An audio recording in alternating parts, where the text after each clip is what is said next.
السلام علیکم دوستو، میں ہوں محمد نوشاد قاسمی تارا-پوری۔ ہمارے یوٹیوب چینل نوشاد ٹیچ پر آپ کا خیر مقدم ہے۔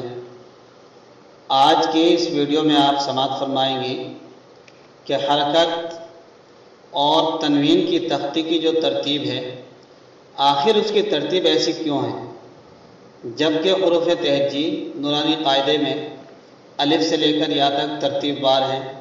پھر اس کے بعد الف لام الف کی ترتیب، اس کی ترتیب اگرچہ شکلوں کے اعتبار سے دی گئی ہے، لیکن آگے چل کر حمزہ زبر آ حرکت کی تختی، اسی طریقے سے تنوین کی تختی کی جو ترتیب ہے وہ بالکل حرکت کی تختی کے بالکل الٹی ہے۔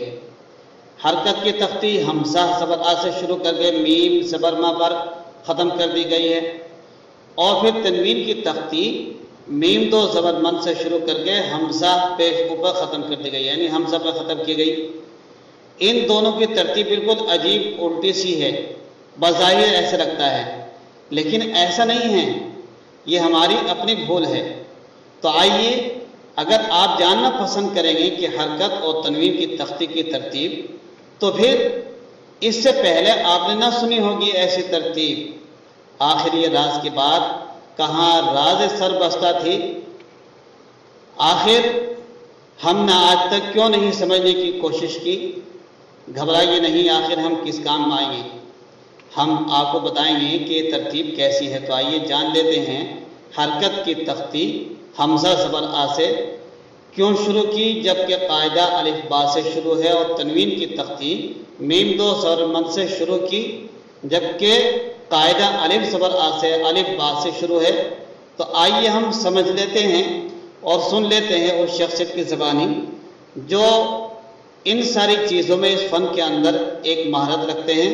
میری مراد حضرت الاستاد حضرت قاری محمد یاسین صاحب دامت برکاتہم کی زبانی۔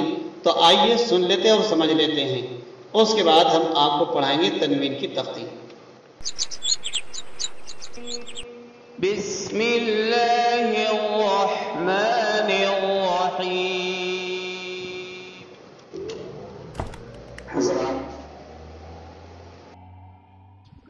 دیکھیے، الف با تا سے تختیاں شروع ہوتی ہیں، اور یہاں ہا سے شروع کیا ہے، حمزہ کے بعد ہا با تا سا، یہ سب بیچ میں لیے ہیں، اور سب سے آخر میں میم حرف لیا ہے۔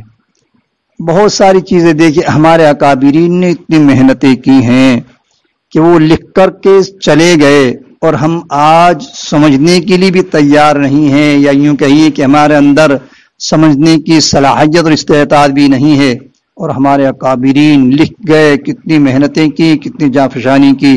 ہم سب دعا کریں ان سب کے لیے، اللہ پاک ان کو خوب اس کا بہترین بدلہ عطا فرمائے، ان کو جنت الفردوس میں اعلیٰ مقام عطا فرمائے۔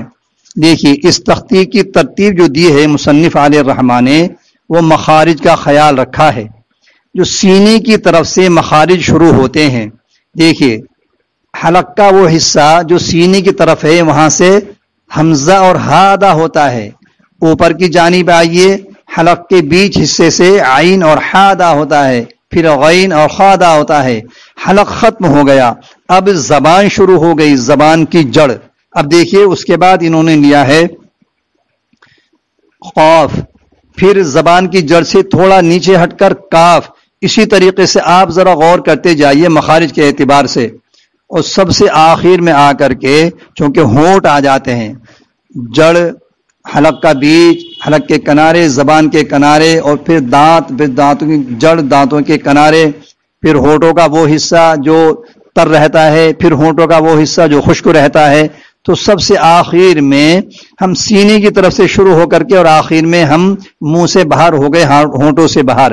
تو یہاں لحاظ کیا ہے مخارج کا، اس تختی میں سینے کی طرف سے شروع کر کے اور ہونٹوں کے باہر والا حصہ جس میم ادا ہوتے ہیں، تو سب سے آخر میں میم لکھا ہے حضرت نے۔ اسی طرح اگلی تختی تنوین کی تختی، وہاں اس کا الٹا کیا ہے کہ وہاں میم کے مخرج سے تختی شروع کی ہے، اور پھر سب سے سینے کی طرف والا آخری حصہ اوپر کی طرف سے آخری حصہ حمزہ لکھا ہے۔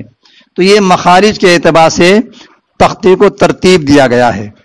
هذا القرآن يوحدنا لطريق الخير يوجهنا الله تعالى أنزله ورسول الله معلمنا ورسول الله